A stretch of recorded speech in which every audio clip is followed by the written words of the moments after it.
Folks, welcome inside the Parisi Palace, high above 3733 East Broadway. This is a special live edition of the Jake Feinberg Show, coming to you live on Power Talk. Please go to our website, powertalk.live.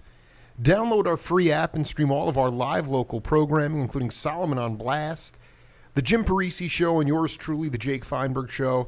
We can't thank you enough for making us part of your day today. And the Jake Feinberg Show just got back from the left coast, stopping off in Los Angeles, and then yesterday in Las Vegas to just continue to interview my heroes and people that obviously need to be heard from more.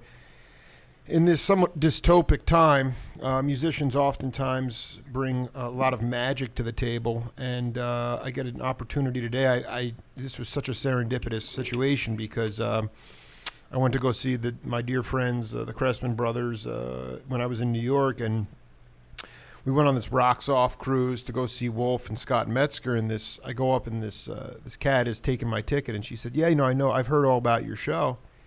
And I said, wow, she was cool. And my friend said, well, yeah, she's a really amazing bass player. Her name's Karina Rykman. So, I was like, holy cow. So I find out that she's been collaborating with peeps that I've been talking to over the last few years, and she's really, she's just doing it on her own terms, in her own way, and still growing and still learning. Karina Rykman, welcome to the Jake Feinberg Show. Oh, that is such an intro. Thanks, Jake. Man, thanks for having me. This is awesome. And that was totally serendipitous. That was an insane night of music. And that was really, funny to take your ticket. And I remember your friends were like, yo, she plays bass. Marco, she plays bass. Yeah, the one thing I do want to ask you is whatever happened to the cat that was having heat stroke? That was a little bit disturbing to us. Do you remember that? Oh, dude. Yeah, it just jogs my memory. Yeah, that was rough, definitely. There was an old cat, man, who was just kind of like, he wasn't like despondent in any way, and he was rather like responsive, and he kept on just being like, oh, no, I just got to lie down for a minute. Folks, this is a guy who, a customer of ours, a patron, if you will, of the arts, and he was coming to see the show. Older dude, and it was a 98-degree day, and he just, he needed to just sit down for a little bit, on the concrete, and then sitting turned into lying, and the boat security was like, absolutely not, this motherfucker's not coming on the boat, and so he got turned away, and actually he had a lovely friend who was very, very helpful, and didn't ride either, and babysat him and took him home. Well, we just wanted to make sure he was okay. I had a ball. I will say that it was. I spent the only place I truly felt comfortable was right in front of the bandstand. It was like that was right. That was a trip for me. I want to get down here with you. I want you to talk about your concept of improvisation on the bandstand, and I just want you to talk to peeps around the world about what your concept of improvisation is. Oh, man. That's heavy, dude. Absolutely. Yeah. Well, with Marco, it's been fascinating. I started playing with Marco about a little more than a year ago in April, filling in for Dave Drywitz from Wien, because Dave was Marco's long-standing bass player for 4 years or something like that. Sure. And, so I came in to, fill in whenever necessary. Hold on one sec.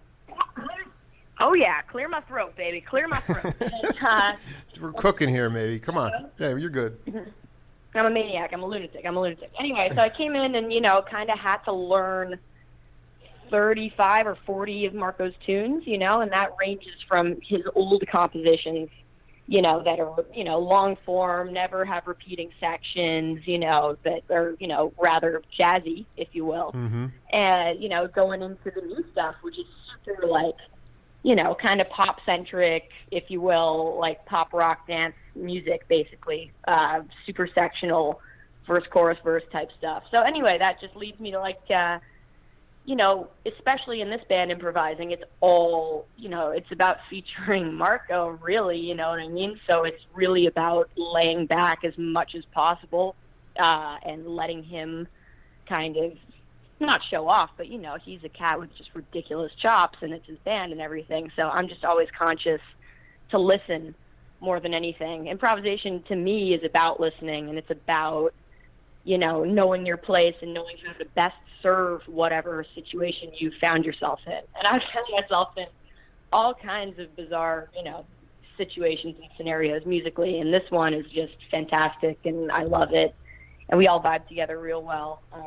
So I don't know. I just no. You listen said real closely. you said improvisation is about listening. So because I mean, have you guys reached a trust level where, because I've watched some of the clips on YouTube, and he's primarily the lead soloist. I mean, he's soloing most of the time. But have you gained enough trust where you feel like you're all playing off of each other in an improvisational way, where it's more than just you locking the groove? Absolutely, yeah, and it's, you know, it depends on the song, and it depends on, you know, what, you know, because it depends. Maybe we'll like take a section out in a song and improv over it for, you know, however many minutes or seconds or whatever it is. But yeah, in those moments, absolutely, and we all kind of, you know, will fall into a thing sometimes where it's just, you know, not even conscious, if you know what I mean. I don't know, like it just kind of comes Absolutely. out, and it comes out the way it's supposed to, or not supposed to, for that matter. And that's the other fucking spectacular thing about playing improvisational music, is that, like, you know, as long as you say yes, I find, you know what I mean? Like, as long, like, you know, like fucking improv comedy or anything like that, if you say yes to an idea that comes out, you're winning, you know, whether or not that's the fucking worst idea ever. And you listen back and you're like, oh, that line was way fucking hokey or whatever. Yeah, I hear myself and I'm like, oh, that sounded like hell, you know. But if you say yes, you're allowing for things to happen, and that's all you want, right? Things to happen. So, Well, no, I mean, did you always say yes, or was there a time where you had to push yourself into a situation where you were saying no and saying, I'm just going to take it, not with Marco, but I mean earlier in your career, where you just had to take the lead, Oh, you know, yeah. you had to go fishing? Because I think a lot of peeps are saying, you know, and listen, I don't want to paint with a broad brush, and I don't like to stereotype, but I tend to find myself when I do go to, you know, I haven't seen you guys play live, but when I do go to see live music, at times it's just become very formulaic. Somehow we've gotten to this thing where you pay money for ticks, then you sit there and you sort of watch these people, you know, Right. either wank it on stage or they're really cooking. You know, maybe they're great, but all of a sudden it's this watching thing, when in fact it's about, as my buddy Rockalon Bob Moses would say, you know, make the body dance. I mean, it ultimately is about dance. Right. So I'm just trying to say, could you point to a time earlier in your career where you were not as comfortable with your own sound and your own composition, but eventually you pushed yourself to say, yes, I'm just going to go fishing on this? Oh, absolutely. And it's, you know, a process every day, and, you know, hopefully will be for the rest of my life, you know. And, you know, those guys that I play with are all, you know, Mark is about to be 40, Andy, the drummer, is 47. I'm 23. I was born in 1993, Jake. I'm telling you right now. No, I love it, because I always tell the cats, I mean, I'm interviewing cats that are like, you know, obviously it could be my dad. I'm like, yeah, I was born in 78, but now you were born in 93, so you got 15 years on me. It's unbelievable. Well, you know, yeah, it's a shocking thing. I love right? it, though. I I'm just love it, so- though. You're real. I mean, you're really young. Yeah, so go ahead. Right. So yes, I'm on the younger side, which is, you know, not, you know, nobody's held that against me yet, but it just means, you know, I have this whole fucking, you know, like the history of music in general, like behind me, if you know what I mean. Like all the stuff that's happened, you know, 60s, 70s, 80s, 90s, like I wasn't present for it. I wasn't a conscious human for it. You know what I mean? Like when I turned 13 and got obsessed with playing guitar, and, you know, had to like dig back and like, you know, learn all of this music, because, you know, that's kind of what happens when you get obsessed with music. You need to not, you know, you dig back, right? You go backwards, you look at who influenced who and all that stuff. But anyway, yes, to go back to your question, absolutely. And, you know, it's still a process, and, you know, I'm definitely not the best out there by any stretch, but I just try, you know, I try to like, you know, kind of be the, you know, take all the things that I've learned over these few years, which is just a decade. I've been playing since I was 13, 23 now. So just take everything I've learned and be super present. I try and be present on stage every night. I try and just kind of play what best suits the moment every single night. And And earlier on, man, I don't come, like, you know, I come from a very rock and roll place in my heart. Like, if you go back, you know what I mean? And not necessarily a jazz place in my heart. As much as I have tons of love for jazz and for all types of music, really, you know. But, like, if you look back at where I started with Cream. I started with Led Zeppelin. I started with fucking Robin Trower and Joe Walsh and all these like rock guitar Total players rock, that I total was obsessed with. 4/4. That's so rock. I mean, it's progressive rock. It's beautiful. So rock, Yeah. Continue. dude. Yeah. So yeah, I come from like just like if you looked into my soul, if you did a biopsy right now, I'm 97% rock. It's just true, you know what I mean? And I've like over the last few years, I've tried to like, you know, really change that percentage and like obviously, you know, like listen to so much different music. And I listen to hip hop. I listen to fucking like, you know, I'll turn on pop music, whatever. Like I'm open, you know what I mean? I listen to old jazz, new jazz, Medeski, fucking Billy Cobham, Jocko, obviously, Return to Forever. But then I'll put on, you know, I go back to old habits and I'll put on the Bad Brains. I'll put on Fugazi. I'll put on Black Flag. I'll put on Slayer. I'll put on Fish. Well, I'm telling you, I'm like literally all across the board. Well, no, I think that's important because you have huge ears. That's the thing. Your ears are huge, and and they're thirsty and they're hungry. You know what I mean? Yeah, like exactly. My ears, man, I want to hear it all, like all the time. So, but it's been an interesting thing for me, at least playing with Marco and in this band, coming from such a rock place in my heart. Whereas the rest of them, like Marco, certainly he's a Berkeley cat. Like he comes from a very jazz place in his heart. He's a total wonk, you know. But yeah, I know. Yeah, go ahead. You know, and he'll fully admit to me, like, yeah, not to me, but he'll just be like, you know, in the '90s, like when he was at Berkeley, like he was listening to like Wayne Shorter exclusively, basically. Right. So like sometimes, like if we have like Soundgarden or like Nirvana or Tool or like any of the or Metallica or anything that we put on, and he hears, he's like, what's that? So, you know, it's like, and now his ears are super open to it. And I like, you know, he asked me just the other day, he's like, yo, what are the top 3 Metallica songs? Because we're playing Outside Lands and Metallica's headlining. And I was like, oh, fuck, I'm so excited. I get to teach you about Metallica. Like, that's fucking awesome. And he's super open and super down. But it's just fascinating how, like, you know, our worlds are different. And that's a beautiful thing, I think, musically and personally. I want to ask you because you took away that. So that was one of my questions was what is Marco most inspired about you? And I guess it's probably that you've opened up the lexicon of music and opened his ears a little bit. I think that would be fair to say. Oh man, well, I'll take that. I mean, he's a modest dude. We're Gen Xers, dude. He's not that. You know, he understands this stuff. The point is that he wasn't a rock. He was a Berkeley cat, and he was steeped in jazz. I do want to. You know what? If you could talk, I think stratification. I mean, I sort of caught the tail end of the. I mean, being born in the '70s, but everything now is so stratified. You know, there's got to be a rock station, or a R&B station, a jazz station. There's all the stratification within music, especially on the airwaves, and it's really stifled, I think, the ability for all musics, all vocabulary of musics, to grow.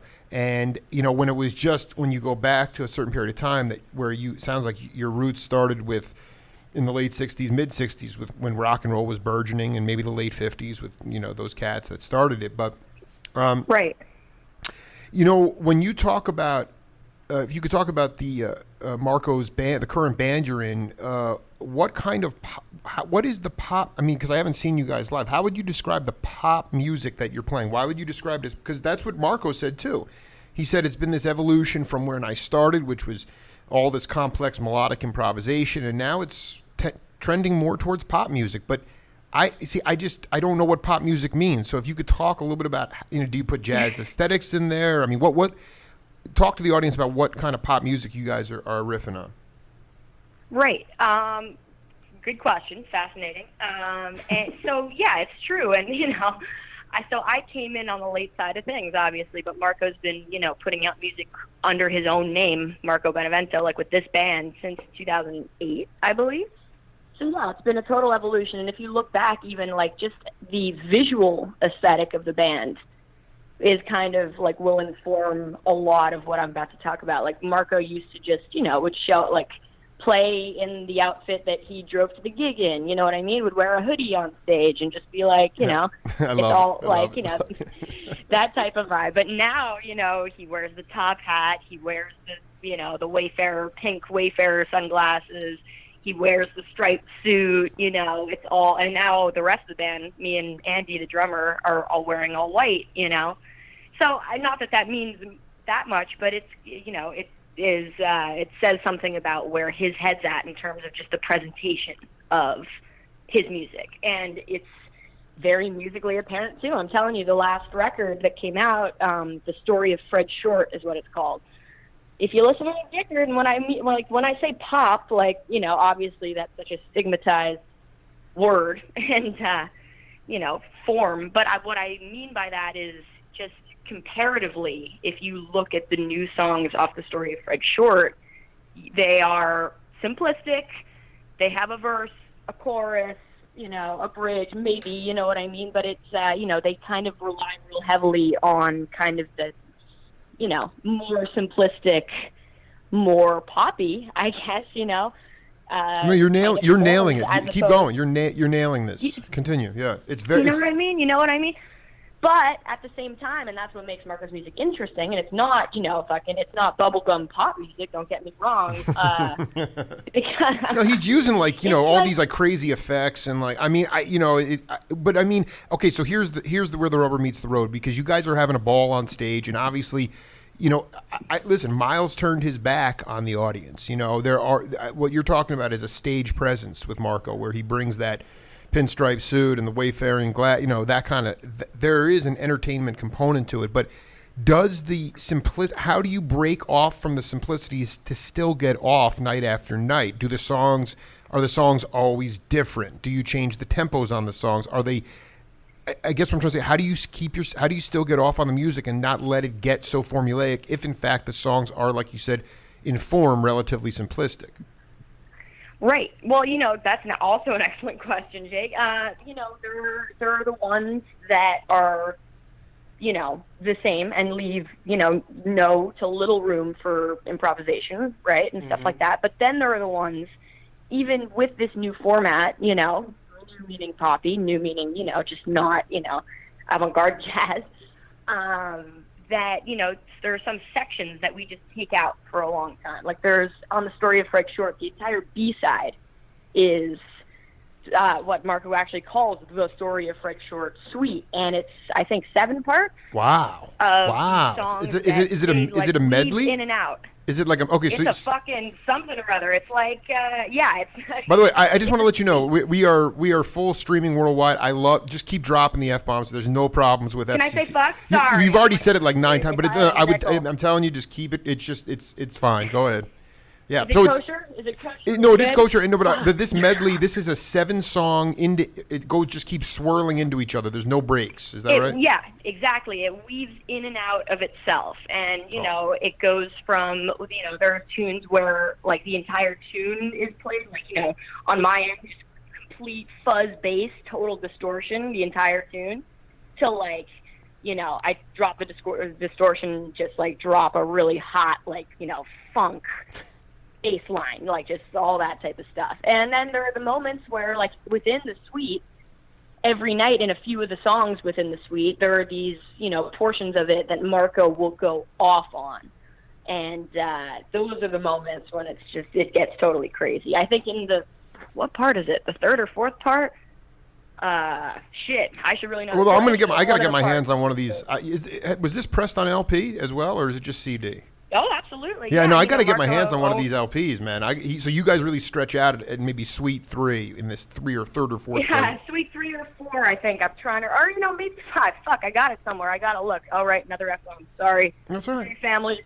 It's all right. It's cool as hell. And then live, you know, he really, like, we're on a few of these, he just stretches out and goes for it, you know, and those are the real fun moments. But, you know, I got to say, like I said, like, I take great pleasure in playing a fantastic pop rock song or whatever it is, you know, to a T, the way it is on the record. You know what I mean? So, like, I don't necessarily, as much as I love those moments where it's different every night and we get to, like, you know, really try things out, I certainly, you know, get my rocks off if you will, by playing, you know, a fucking perfect pop song.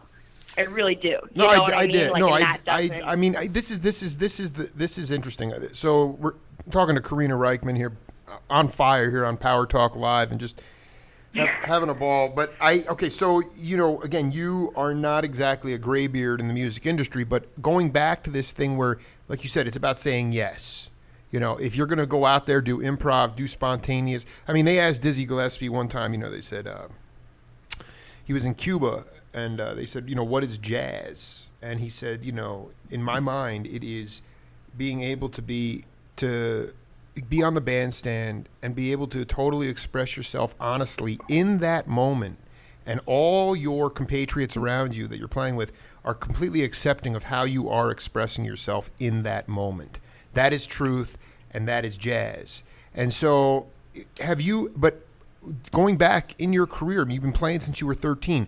Did you ever have you had adversity? Could you talk about a specific, I mean, I talked to Neil Casal 2 weeks ago. We had an epic hang for the second time. Oh, killer. And he just he started gushing about, I played this, I don't know if you know that Hindu chanter, Krishna Das, badass chanter.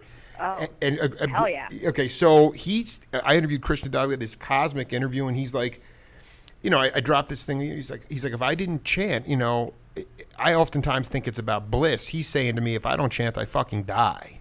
Okay, so I was asking Casal, I said, if you didn't play music and sing, would you fucking die? And he said, oh, I'm going to take the drama meter down, but he went on this like 8-minute riff, and he wound up, he told a story about being in Ann Arbor, and, you know, I think he said he was stealing sandwiches from the local, gas station, and, you know, it was like really, he was scuffling. I mean, although he never lost his focus on music. He knew he was going somewhere that he wanted to go.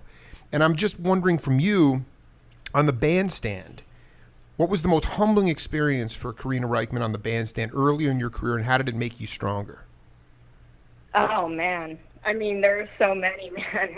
And, whatever you will, just throw one out there. I mean, what I'm trying to do is inspire peeps, you know? Totally. Well, here, like, as I mentioned to you, I come from a very rock and roll place. Naturally, that's where I started, right? So in high school, of course, I'm trying to expand, and I'm also, you know, trying to play as much. I was playing guitar at the time, because I do both, even though now I really consider myself a bassist, but I started on guitar. I was playing jazz guitar in high school, jazz class, playing, you know, we're playing, I don't know, Song for My Father, Horace Silver, wow. like... Wow, you were playing... Totally. That's where you got... Okay, that's awesome. Continue, please. So this is in school. This is full on, like, my private school on the Upper West Side of Manhattan, where I grew up. I'm in class, you know, and it's jazz class, and we have a fantastic teacher, and it's all good. But all these other kids kind of just seem more competent in soloing like a jazz guitarist than I do, because when I go home at the end of the day, I crank the distortion up to fucking 10, and I play along to Kill 'Em All, Metallica. Sure, like, wow. It's just true, yeah. Burning. So I'm there, and, you know, I'm doing all these, like, bends, because, you know, metal guitar players and rock guitar players I'm all obsessed with these guitar players who bend all the time. I'm like, ugh, you hear that bend? You know, I'm 13, 14, I don't know, and just obsessed with the bend. And it's not coming out right when I'm playing with zero distortion and, like, you know, trying to solo over a Horace Silver song. It's just not coming out right. But then, you know, so I'm suffering over this, and I'm just like, fuck, like, Karina, you just can't do this. You're not cut out for this. You're cut out for something else. Like, it's just not right, you know? And then Pat Metheny, who sends his kid to my school, comes and he plays a show, like a benefit show for, you know, the rich parents who send their kids to the school, right? And it's a thing. Sure. And it's his orchestrion tour, and I don't know if you're familiar, but that means, I'm sure you are. But anyway, I'm not. No, enlighten people. Yeah, go ahead. Right. So Pat Metheny, like, unbelievable guitar player, jazz guitar player, and an innovator of music, the instrument, everything. He went out on tour and had a record called the Orchestrion. And it was the Orchestrion tour, meaning he programmed basically robots to be his backing band and to accompany him. And it was the most shocking, spellbinding thing to see as, like, I don't know, 14, 15, however fucking old I was. Like, you know, when I was super young and trying to learn how to play like a jazz player, kind of, just so I could fit in class at the very least, you know what I mean? And I see this guy, Pat Metheny, playing at, you know, in the auditorium of my school, and he's being backed by robots, and it's a crazy, crazy spectacle. What a trip. And I started just looking at the way he was playing and just studying. And, like, you know, it's not like I hadn't tried, you know what I mean? Like, I was, like, listening to Wes Montgomery at home and, like, watching videos and all this, and I was like, man, these cats are so good, but, like, I just can't play like that. Like, I can play, like, you know, I can get closer to how Van Halen plays than this, you know what I mean? Like, this is just not the way my brain works. And then can I just I just want to ask you, I need some context here. This was I'm a Long Island cat, so I know the Upper West Side well. Was this a jazz school or just a regular private school? Why were you? No, this is a regular private. So, but I mean, why were you putting so school. much pressure on yourself to have to be some jazzer? I mean, it wasn't like Berkeley or some kind of like place where, you know, like. No, not at all. But, you know, I just, like, I was obsessed by music, man. I wanted. It's all to be music, confident. though. That's the point. It's all music. That's what Exactly. It drives me crazy that people. Whatever. We've just gotten into the stratification, and it's really hurt. But anyway, so I just want to be clear. It was not a jazz. It wasn't like North Texas. No, not in the least bit. We just had a great jazz program within the school. Top guy, shout out to my man, Mr. Lynn. He was the guy who organized everything. He was the teacher. He had the utmost patience for me. God bless him. Yeah, because you were just rocking out. You were playing jazz chords through a rock amp and all that stuff. But yeah, okay, go. You know me, man. Yeah. So, but then I'm there and I'm watching Pat Metheny play, and something clicked. My brain chemistry shifted. Literally my motor skills shifted, because I came into jazz class the next week and I was tearing it up. Wow. Totally clean guitar sound. I just had a different conception of it. I don't know. Something happened. Something totally happened when I saw Pat Metheny play at my school auditorium. And there is a stratification, man. And it's like it's not like I never thought I was going to go to Berkeley. I never thought I was going to go to a conservatory. It's not even about that. I just wanted to be competent because I love music. And we're in this class in school during the day playing music. And why the hell aren't I competent at doing it the way all these other kids are doing it with their clean tones and their hollow body guitars? You know what I mean? I was like, why can't I do this the way you guys do it, you know? I don't know. Well, no, but I mean, and then looking back, I mean, again, you were somewhat impressionable. You're still, I mean, I don't know. I mean, the most amazing thing for me is that growth spurts occur at all points in your life, and I think, you know, our society tells you need to have everything figured out at a certain age. But the thing is that, you know, you came to realize, I think, that in fact you didn't give a fuck after a while what other people were sounding like. Like, I mean, to me, it was like this is emboldening to be yourself. That must have been the lesson for it early on for you at that point. Even though you did have a cathartic experience with Metheny, was after a while, I was like, I don't really care if I play, you know, with this certain tone or this certain clean sound. Like, I'm playing Karina Rykman. I'm playing what's inside I'm playing my feel, what I feel. Oh yeah, dude. And that was one lesson of a fucking billion lessons. And then, of course, this turns out great, right? Right. By, you know, the next, I don't know if it was the next year, the next semester, whatever it was, but I was fed up with the fake books, fed up with the standards. And, you know, we've only been speaking to each other for a few minutes, but I think you can already tell, you know, the way I am. I did. No, throw the book away. Throw the book away. Throw the book away. And I went to this guy, or I went to the teacher, and he was always totally down with students arranging songs. If they were, like, basically, and I don't know if you know this, Jake, but a lot of kids my age are not super passionate about much. You know what I mean? Like, in college, I swear to God, I got through college with, you know, fucking excellent GPA because I actually would, like, at the very least, pretend to be engaged. Kids like to pretend to not be engaged. You know what I mean? Like, it's a whole fucking thing. Anyway, we could talk about that for a while. But this is really important though, because well, I mean, I guess you pretended to at least care, but I think you actually really did care. I mean, you have to have feel. You have to have feel. Absolutely. You can't. But you think that younger peeps, millennials, and cats like that are actually. It's vogue to check out. I mean, I guess the other thing is I want to get your take on this, is that I visited with Clarence McDonald, who is this incredible pianist. He arranged How Sweet It Is for James Taylor, Bill Withers, Ray Charles. The guy's was just a badass. And he goes, a lot, and I think it comes down to money, because he said a lot of cats, their parents have a lot of money, and they are on this track where they are bound to music. They're bound to it. They're going to go to school for it. It's already set in stone, not because they have a desire or inside they feel so good when they play it or they have their own sound, but they do it because there's money and they do it, and then you wind up, there's no soul. That's not who you are. Right. You know, so it's a soul factor. That's what you were born with. So I mean that you're telling me though that but you're not like that. I mean you are you're the soul queen. You know, it's hard when your generation and your peers look at you like you're a little bit crazy, right? Oh, absolutely, over and over. But that's why all my friends are 40, right?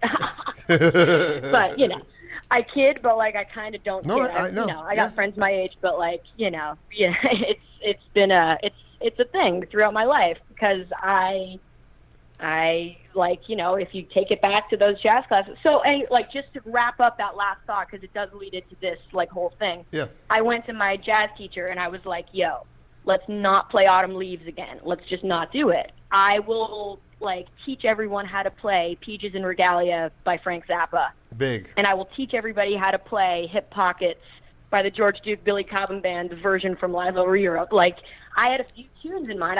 And I was like, let's play these songs. These songs are fucking cool, man. And kids are gonna get more stoked about it. And then my dude, Victor Lynn, God bless him, he was just like, fuck yeah, like, you should show everybody, like, the arrangement you want. And we watched some videos and we, like, listen to the tunes. Like, we can do that. And we did it, So I totally co-opted what was a very nice jazz class into, playing prog and, like, crazy electric jazz, Return to Forever shit. You know what I mean? This stuff is so filthy, though. I mean, that stuff is great. But I mean, it's the best. Yeah, go ahead. I want to get this. I want to finish this thought. We're on like 3 tangents, so just go ahead. We are totally. But that just brings me back. Yes, like the reason I've been allowed to do that and things like it, and the way my life has turned out, the way it's turned out, I think is I'm a passionate. Like, I love music, you know what I mean? I love this shit, and, like, I wanted to play the stuff that spoke to me so that I could play the stuff that spoke to me, so that we could all have a great musical dialogue together, me and these other kids who are 16, 17, like, however old we are, right? Like, and that's continued throughout my career, quote-unquote, and my life, you know what I mean? I just feel like if you do things that because you love them and because it brings you insurmountable joy, it'll turn out right, you know what I mean? But if it doesn't bring you joy, it won't bring anybody else joy. So why are we standing there playing Autumn Leaves as if we cared about it when we could be playing Peaches and Regalia like we fucking, like our life depended on it? And even if it's not perfect, it'll come across as something special or something at least done with the heart, you know what I mean? Or more than anything else, people can, even if they're lacking the soul, they can at least walk out of there and say, I don't remember what that was about. That was kind of it took them out of their normal mindset, which people seem to be petrified to do today because there's all this premeditation and scheming. I want to just go, just for the record though, you've never been in it, because, a lot of the older hard Scrabble cats, guys that came out of, the Arts Ensemble for Creative Musicians, the AACM in Chicago and those places. Like, I mean, they were on the bandstand with older people, older cats, and those cats would not even look at them for 6 months or acknowledge them on the bandstand for a while. They wouldn't talk to them. It was almost like a rite of passage kind of thing because there was a touring circuit, and that was really the apprenticeship. The apprenticeship was not learning within the 4 walls of academia. And so I just wanted to ask you about, on the bandstand, was there a time when you just like, I know it happens in your mind a lot, but I mean, was there a demarcation point when you got to be sort of quote unquote an adult, or you started to play, where there was an experience where you knew you had to go back and either deal with your own self or be able to become stronger because somebody was trying to tell you to get the fuck off the bandstand because you couldn't play? I mean, yes, absolutely. And again, like, it goes back to me being a less than competent jazzer. You know what I mean? Like, I just am. It's just straight up. So, Right.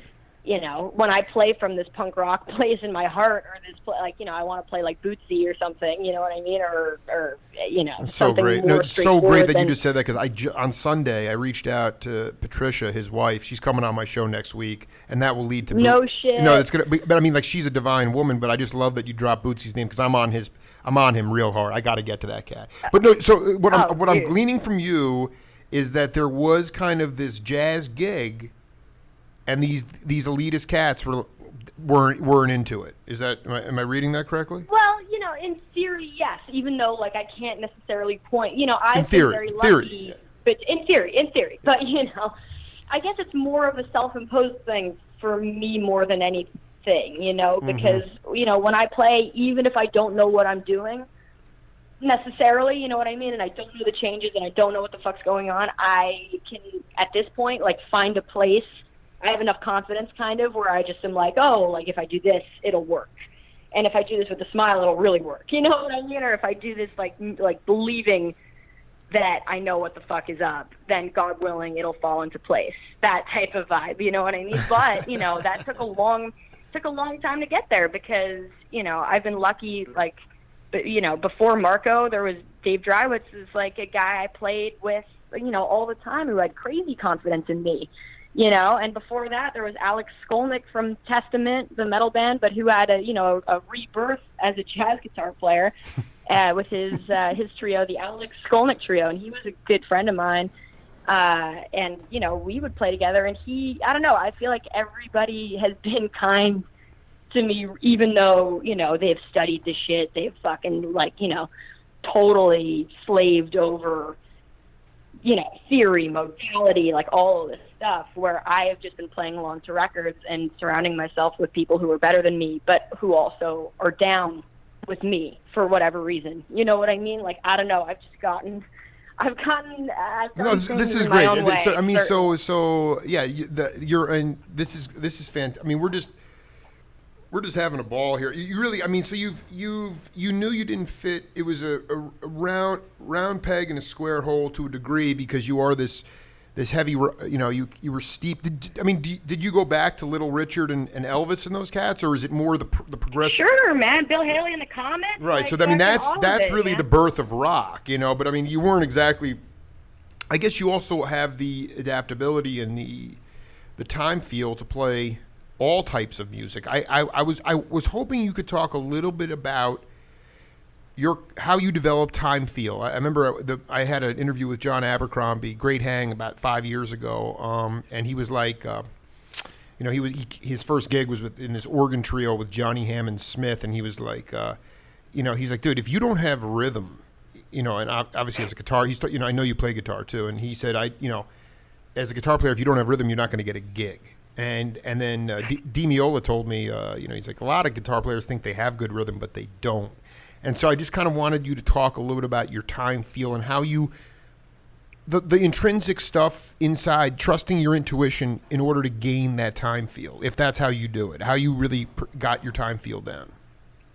Oh, man. I mean, just, again, like, it's about casting yourself into a pool full of sharks and learning to swim, you know? Yeah, right. I wish I were kidding, Jake. I'm telling you, man, you know, putting myself in positions where But I mean, I'm sharks intimate danger. I mean, a lot of people just say you got to go fishing. You know, you just got to go out. You got to right. But you're talking about navigating waters. Can you just go ahead? I don't want to keep babbling. No, you're good. You're good. Yeah. But by that I just mean, like, you know, the only way you grow is from, you know, putting yourself in positions that are slightly uncomfortable, right? So I'm not saying I wasn't about to get fucking shot if I lost the beat or anything like that, but just playing with people, and, you know, even you walk into a thing, even if it's casual, even if it's just a chill jam session with people, you know, there's still, like, and, you know, to this day, I had a great jam a couple days ago with some friends, and right before you start, there's just a little tension in the room. You know what I mean? Like, even if everybody's friends, even if we're all jovial, drinking, having a good time, whatever, you know, musicians get into this competitive thing and, like, who's better and who's this and who's that and all this type of thing. And I try and just steer clear of it and just go for it and like hope to God that my soul will come out, right? So just, I don't know, from jamming and from playing along to records, really, to answer your question. I played along to records like it was nobody's fucking business. Wow. So which, I mean, you're really the heavy thrash, not really the Jake Feinberg bag, but I mean, you're talking like Zeppelin, Metallica, like those kinds of records, or even... Yeah, absolutely. All the Zeppelin records. I mean, not all of them, but you know what I mean. Zeppelin Zeppelin 4, like, just playing along to all of those. Playing along to, you know, Beatles records, to be honest with you. Like, McCartney, like, is just so loud and proud in so many of those. And I was just, like, you know, just trying to emulate, trying to lock in, trying to lock in. And, you know, through doing that, found that, you know, the only person I can be musically is myself, obviously. That's, like, the grand... you know. Well, but I mean, when you're, you know, what you're talking about here is so important, because when you're talking to other people, and I'm not a professional musician. I have an opportunity to keep time on a modified trap set with a couple of old graybeards. I mean, I'm having a ball, but the point is that when you get into these conversations and it starts to get competitive in the talk, it means these cats are insecure in some way, shape, or form. They're not secure with their own feel, and you're blessed in that sense. I mean, where, you know, you're still growing, obviously, but you are definitely, you understand that there's only two letters that separate magic and music, you know, and so there's a soul element to it, and you just want to try to be yourself. And I think your generation is struggling more than ever. I know my generation struggles with it too, just being themselves. Just being. Right. I mean, it's a hard thing. It's like the hardest thing, especially in music, ever, you know? Yeah, of course. But also, I got to say, like, you know, I'm not trying to get, like, you know, the gig at Rockwood, or like I don't know. There are things that I'm good for and things that I'm not good for. Like, if you told me by tomorrow to learn these 30 tunes to put on this big, like, fucking arena rock show, I'd be like, great, I'm in. I will learn them. I will have them down to a fucking T. Like, that I'm good for. But there are things I'm not. And I think, you know, not only authenticity, like we're talking about, but one of the most important things in any field, in anything, is you have to learn what you're good at and who you are and let it fucking kill you. And I stand by that. You know what I mean? I really do. I think you got to cash in your chips. Or no, you got to fucking put all your chips, like, you know, in one thing, and that's you. You know what I mean? And just, you know, you take the bet on yourself. And you got to go all the way with it, meaning, like, you know, I would never hire myself as, you know, again, like I mentioned Rockwood, not to disparage Rockwood. I fucking love Rockwood. Do you know what I'm talking about? Is this a famous, like, whatever? But in New York, the Rockwood, you know, music hall is like, you know, where, like, the people will go and they'll have all these, you know, it's very jazz based, and, like, God help me if I ever showed up to one of those, because I would be wildly incompetent and wildly, you know, shown up by plenty of people who really, you know, are I'm not going to allow you to disparage yourself on the Jake Feinberg. This is ridiculous because, you know what? That to me, this is listen. I've done over 1,000 interviews with peeps that were on this planet well before I was here and well before you were here, definitely. And, you know, the problem with jazz is that it became an inside joke, and we're going back to the early '70s when it just got. It became music for jazz musicians, and it became an inside thing. So it became about technique, and it became about chops, and it became about you know, also everything except the feel. Wes Montgomery, you know, he poured mortar for a living. He had 8 children in Indianapolis. The dude played like machine gun fire, but he didn't even know the notes he was playing. You know, right? And so you're coming in with more of a street scholar approach. I mean, obviously you were. This was clearly a nice upbringing on the Upper West Side of New York. You know, Columbia University, phenomenal area. You know, but you weren't on the street, you know, starving. But the point is that you really are not an elitist, and that's the, you know, it was so crazy because I was out in L.A. talking to Ndugu Chancellor, who played with George Duke and John Hurt on these great trio albums. This is before I guess you were referring to Al Johnson and Billy Cobb and George Duke and Schofield, right? Yeah. Okay, so, this cat, but Ndugu's a professor at USC now. He's a drummer, and he said, so the cats that go to USC now, who are younger than you by a little bit, they they are basically going there and they're paying full. I mean, again, nothing wrong with having money. They're going there, but and then after their classes, they go and play with themselves. Not by they go play in a group, and right. with their own peeps from the school. And Ndugu said, "All right, guys, I mean, that's cool." He's like, "But when are you gonna go? You go connect with the cats that have rubber bands tied around their saxophone." And when are you going to go into the churches where the raw soul is coming out of those cats and the drum? They're not, they may not have been initiated. They may not have the pedigree, but it's the soul. It's the raw quality. And he said that the divide between the elites and the raw street cats is difficult. And it's not, there's a huge divide. But you don't seem to have that. And that I would like, how do we bridge that gap? Because one thing that I love about Royal Potato and Kevin Calabro and company is that the cats that he seems to advocate for, get on his roster, or just in general be connected in some tangential fashion, are all soulful street cat mentality. And I just wanted to ask you, what's the best way to bridge this sort of elitism and street scholar? Because that to me is a nexus towards a possible gateway towards the increase in the vocabulary of music. I couldn't agree more with you, and I wish that the cats with the pedigree and with the education and there's such a mentality of it's so fucked up because you think that everybody would be inclusive, right? And it's music. Like, this is music we're talking about. It should be inclusive. Like, there shouldn't be this dialogue of, oh, so and so's better than so and so, and this guy's better. Like, better, I don't know. I come from a place. That's a joke. I mean, it's not about What's that. Better. Like, once you get to a certain, a certain technical ability, you know what I mean? Once you can fucking play, and some arpeggio, I don't know. Like, once you pass a certain threshold of competence musically, and it doesn't even have to be jazz competence. Like, it doesn't have to be like all this, but like just a certain level of, oh yeah, when I pick up this instrument, I can play it. Better should be thrown out the window, dude. It should be about playing together and playing and making something that's larger than all of us as individuals.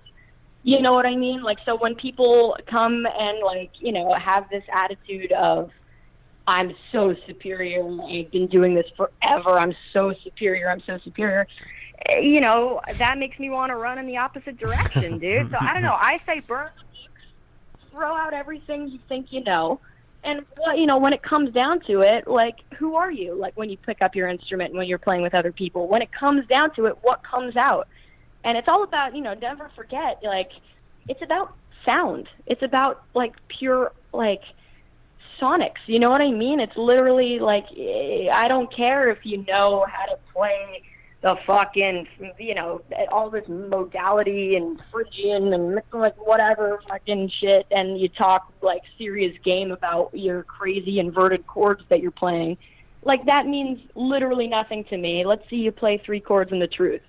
Hey, you know what I mean? I mean, you are. This is. I feel like I'm talking to. You have an old soul. The thing is that Art Blakey used to say, the drummer used to say, he said, my job and my band's job is to wash away the dust of everyday life for those patrons that come in are just trying to escape whatever kind of hell they're living in, and we all are in our own personal rage and hell, and it's peace and volcanism at the same time. But do you feel like, even though you are not necessarily a leader yet, do you find yourself wanting to mentor younger peeps who have eyes wide open and who are searching and looking and striving for authenticity over some kind of competition that chop competition that really not going to resonate with real people? That's the point. You want to connect with real people. Yeah, exactly. Do you find yourself, even though, I mean, because again, my kids are growing up in faster. It's just, it's the way of the new world now. And I just wonder, I say, you're 23, you're not, you're playing a lot, but I mean, do you find yourself mentoring? And if so, what are the ways that you are mentoring younger peeps? Great question. I mean, I don't not on a one-to-one No. No. basis. You know what I mean? Like, I don't have kids who come to my house who are like, Karina, teach me your ways. Yeah, like, that's when you're in like that's when you're in like after when you're in your 60s, or 70s, you start doing private lessons. I'm just talking about like Right, I'm talking about the nonverbal mentoring, if at all, how you do that. Certainly, and like not only not only in kids who are my age or younger or whatever, but also I gotta say, with women. I know that's a whole other discussion, but after we play, we meet with Marco, because this Marco gig really, like, I can't tell you how it's changed my life, and it's brought this whole, it's just incredible. But we could talk about that later. But basically, like, after I play, people come up to me and they say all kinds of stuff, but like the main one is, I'm so inspired to see a young woman just holding her own up there with a smile plastered on your face the entire set. You have given me the confidence to do what I want to do with my life, whatever that is. Whether it's, she's like, there were women who come up to me at the shows who were like, I want to be, or I'm a struggling, student, like going to dental school, and I want to be a lawyer, or I want to be this, or I want to be that, and your ease and your comfort with yourself, with your bandmates, you're just, people say all this type of thing, like these things to me, and I'm just like, holy fuck, that's it. That's fully it. And whether it's, women, kids, old motherfuckers, like, I'm totally down. Like, if you come to the show and you get that affect from seeing me /us/ anybody play, that's the win. That's why we do this. I mean, and I would never went into it thinking that's why I do this, but fucking hell, that's why I do this. You want to convey emotion and joy and ease and just, you're connecting with real people, like you say. You know what I mean? That's why, this kind of elitism, like we're talking about, like, it's the antithesis of that. You know what I mean? Like, it's about inclusion. It's about community. It's about people, like, coming to a rock show and walking away inspired in whatever way that manifests itself for them in their particular life. You know what I mean? So that's the type of thing. So yes, I mean, to answer your question, sure, it seems that way, and I'm shocked and humbled that people get that from watching my ass, bounce around like on cloud 9 up there, but if that's what they're taking from it, that is literally the greatest joy, and that's why I will never cease to do this. You know what I mean? As long as I can. You know what I mean? Like, it's literally it's beyond words. How have you? I'm going to ask you. I'm going to put. You can put your ego hat on for a minute, because. Whoops. Why did? How have you enhanced sonically Marco's band? Wow. Sonically. Or just in general, what does he admire about you? We don't need to get into the glorification of Marco Benevento. I'm talking about the other way around. He wouldn't have brought you in unless you could add something to the band. So I really want you to talk about that. Well, first off, he brought me in on the pure word and recommendation of my hero and guru, Dave Drywitz. So I will put that number one. Right on. Drywitz was the one who said to Marco, he was like, there is no one else that can fill in for me in this band other than Karina. And Marco, who had never seen me play or heard me play, but we'd hung out and he knew who I was and whatever. He was like, hell yeah, let's give her a shot. And then we had a weekend of gigs. It was Boston, Kingston, New York, and then Brooklyn. And, I thought that's all I was signing up for, you know what I mean? And then it just, one thing led to the next. I was filling in all summer. And then last summer, like at the end of the summer, Dave kind of threw in the towel and was like, Karina, I've passed the torch. This is your gig now. I would never, ever claim to be a more competent music. Like, Dave Drywitz, his playing is so rock steady and solid, and talk about a guy who literally knows the entire Grateful Dead catalog, the entire Led Zeppelin catalog, the entire Reed catalog, and that's just what he gets paid for.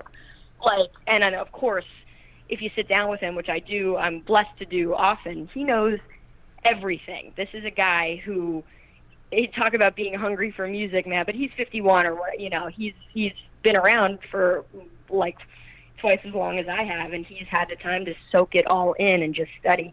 So sonically, my ego hat, I don't know if I have quote unquote enhanced anything in the Marco catalog sonically, but I try and play all of his music, and when I play it with Dave Drywitz in mind, and I play it what would Dave want to hear? Yeah, honestly, I really do think about Dave when I play, and I'm just like, he left this gig in my hands, kind of, you know what I mean? Like, he passed this on to me.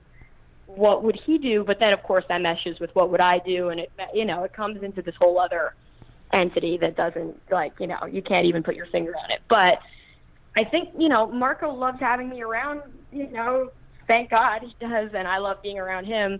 We have such a good time. I'm a pretty high energy person, and everything is always pretty chill and mellow with me. I never have a problem. I never have well, that was very easy. Yeah, that was evident at the Rocks Off concert with that patron on the floor. You were you were as mellow as anything that day. Yeah, dude, that's the experience. That's the calm that experience gives you. I mean, I always am carping about this this idea that you don't have enough venues to play at. I mean, unless obviously you're an established act, you'll be on tour. You can find tours. You guys played the Hunter Mountain Jam and things like that. Is there a place where Karina Rykman goes?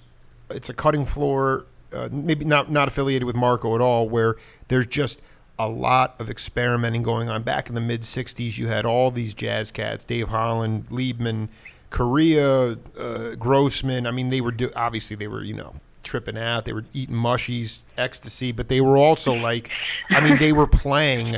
They were in these, believe it or not, down on the Lower West Side. I mean, you had this loft scene, which was so ridiculous because, now it's like, I mean, it was affordable, and that's not the case today. But they could go and just play what they felt, and really just whatever. They weren't necessarily, they recorded some of it, but they were more into just expansion, stretching music. Do you have opportunities to get stuff out of your system? Is there a place? Is there a cutting floor kind of place where Karina Rykman can go and just get things out of her system? I mean, to be viewed publicly? No, just on your own time. Just in a place where you can go with your people. Man, yes, absolutely, which is, a lucky thing. I mean, I'm speaking to you from my New York City apartment, and I'm looking at, Fender Twins and Fender Showman and this great bass amp and all these instruments everywhere. So I'm lucky. I live in an apartment building where I've lived here for 4 years, and I've gotten one noise complaint. So we have jams over here all the time, but Sam's drums. And, I have this buddy named Adam November, God bless him, and I've been jamming over at his house in Brooklyn. He has a full-blown drum set up, and he has all the instruments, all the amps, and he's one of these cats who takes pedals apart and puts in new switches and new knobs, where he's like, oh yeah, this phaser was cool, but it didn't do this, so I added another switch so that it would do this as well. Wow, a lot of chemistry. Yeah, that's very. So I mean that. And do you find yourself? Do you find yourself? Is it an experience where you are stretching the music, where there's peeps in there and you're all playing together? I mean, I guess what I'm saying is I just want to know, in my own mind, that this stuff is still alive and breathing. At least it's not. I mean, it's not on life support, because this stuff is what. Right. It's what it was. Beyond the apprenticeship, you get off the. You mentioned Horace Silver. Okay, Billy Cobham would get off the bandstand with Horace Silver when he was playing straight ahead, blues, and then he'd go down and he'd play in these loft sessions, or Mahavishnu started in John McLaughlin's apartment in downtown Manhattan, but yet you go to San Francisco now, and those artist collectives are gone. You can't afford to live there anymore. You can't afford. So when you strip the arts, when you take artists out of the cities, and you strip the cities of culture, Then all of a sudden, especially I'm speaking about Latinos and African American, they, anybody, once you start stifling that culture, then people don't know where their roots come from. And if you don't know where you came from, then there's no way to know where you're going. And so that to me is the most significant thing, is that these organic whatever you want to say, these cutting floor experimentation kind of things are happening. They're happening authentically, and then ultimately it's bringing people into the fold and giving them and then inspiring them. And you can say yes on all those counts. Right. Yeah. I mean, I'm super lucky to, know great musicians around my age and older and younger, who do live in New York City and are playing, whether or not they're playing out or just or they're quote unquote bed shredders. You ever hear that term? What does that mean? A bed shredder is somebody who shreds in their bedroom, Right. No, but see, that's the thing. Get out of this. You got to get out of your own individual space. You cannot be doing that all the time, so go ahead. Yeah. No. But yeah, so, I don't know. I feel real lucky. I have this band called Youth Posse that's like my dear friends from high school. And, every Monday, and of course I've been away most Mondays in the past. I've been on tour for a while. Right. But when I'm home, every Monday in Williamsburg at a place called the Music Garage, there's a jam happening with my Youth Posse friends, and they're making music with or without me, and just killing it every week, you know what I mean? Because they love it, because it's music, because we live for this shit. We live to play music, whether or not it'll get to a different level. I don't know, but just the fact that there's a routine there with those guys. And now I'm talking about my buddy Adam November, which is his real name, by the way. What's up, Adam? Yeah, he's taking apart the pedals and putting stuff in that he wants to hear. Man, and he just hosts all these jams at his house, because it's a rare thing to have a drum set in a New York City apartment and be able to basically just jam your heart out any hour of the night. But for whatever reason, nobody complains. I don't know, between those two parties that I just mentioned, and others obviously, but yeah, I mean, it may be on life support, and I'm sure, honestly, compared to the way it once was with the lofts and the real, New York City was a place for artists, music, and it's unfortunately, you just get the sense that it's overrun by bankers and business executives and Wall Street. Well, no, I mean, this is the thing. This is it. It's I don't want to oversimplify it, but culture is not setting up some sort of bazaar or food stand, in Harlem. It's the gentrification of these places where jazz was partially responsible for being created, where this music was, right. You're going to stifle that culture. That's how you get another Hitler. No joke. I mean, you can look where we are right. I mean, I got Larry Willis, who obviously, freaking everyone from Hugh Masekela to Blood, Sweat, and Tears, badass piano player. He told me in 2014, when you in Baltimore where he lives, there's one club that kind of adheres to a schedule of authentic, again, I don't want to get into the snobatorium, but, it has a jazz, pedigree in this club. And you have to buzz in the door because the neighborhood is so bad. Now, again, that speaks to the collapse of the black neighborhoods. But when you gentrify Harlem, when you gentrify these places, you're going to squeeze all the juice out of it. You're going to squeeze the juice out of the soul. And that to me, so it's very important that, and I'm very happy to know that you are doing it on your terms and affecting change in your world. And to me, we've been burning for an hour and 5 minutes, and Karina's we've just been volleying back and forth. And we're going to have to do set 2 as soon as possible. But I wanted to wrap this set up and ask you a question, and then talk to the peeps out there in the world, because we've been kind of on this thing about going back to the guitars and the Jim Hall and the modal scales and having these playing these perfectly playing with perfection, this stuff. And I wanted to ask you about, do you believe that in your case and other people that you should be more concerned with the sound that is coming out of your instrument and liking that sound before you develop technique and chops? Did it evolve that way for you? It sounds like it kind of did, because you were like, why can't I sound like these jazzers? But yet then ultimately it comes down to are you happy with the sound that's coming out of your instrument before you get into the super heavy chops? I just want to get your take on that. You can riff any way you want on that. That is a great question, 100%. And, it's an interesting one because, yes, in my specific case, I fell in love with the sounds that I was making and that people were making, people being Led Zeppelin and Cream and whoever I was listening to, long before I cared or understood or wanted to care or understand about what I was doing technically from a technical proficiency standpoint, 100%.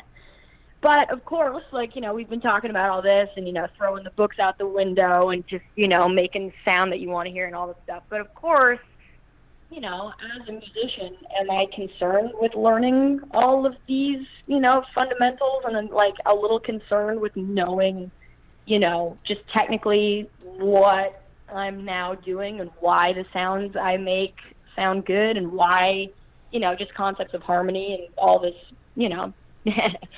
basically learning about music, from a serious place.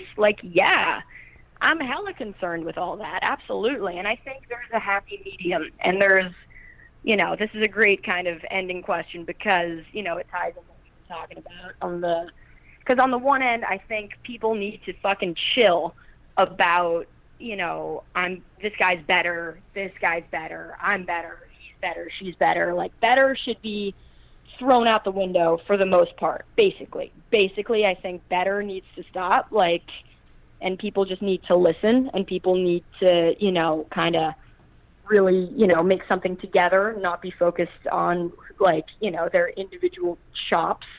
But, of course, the flip side of that, and I say that with all due respect to everybody and everything, but, of course, on the flip side, you should be, if you care about sounding good, you need to kind of be slightly informed. And I fault myself for being a little too punk rock in that, I swing on the punk rock side of the spectrum when talking about such things. Yeah, but you clearly passed the credibility threshold with the cathartic experience with Matheny. I mean, I don't want you to sell yourself short. Here's the crux of it, though.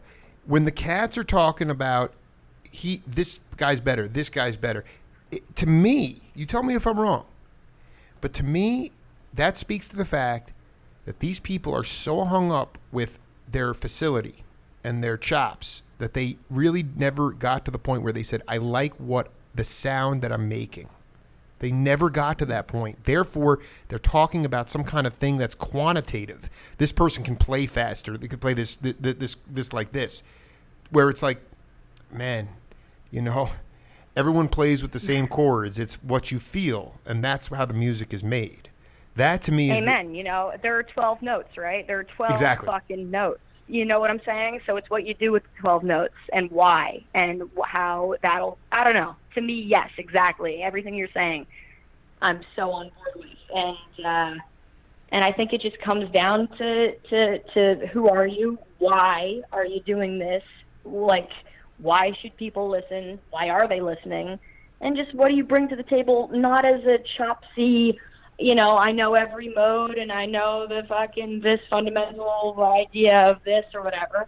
Because, again, when it comes down to it and you're on the bandstand, as you would say, nobody gives a fuck about what's going on in your head. They care what comes out of your fingers and what it sounds like. It's about the sound. And in my experience, Marco's a fucking ridiculous player, and I've been lucky to play with a lot of ridiculous players, for whatever reason. The people who are really, really good, and when you play with John Medeski or, Billy Martin or Nels Klein or whatever, because I'm about to play with all those cats, but whatever. That is fantastic. That's so great. Because it's going to be, great. yeah, but yeah. I mean, at the end of the day, you But know what? my point on those guys, just right, it's like, you know, the people who are really, really good, like quote unquote good, are humble.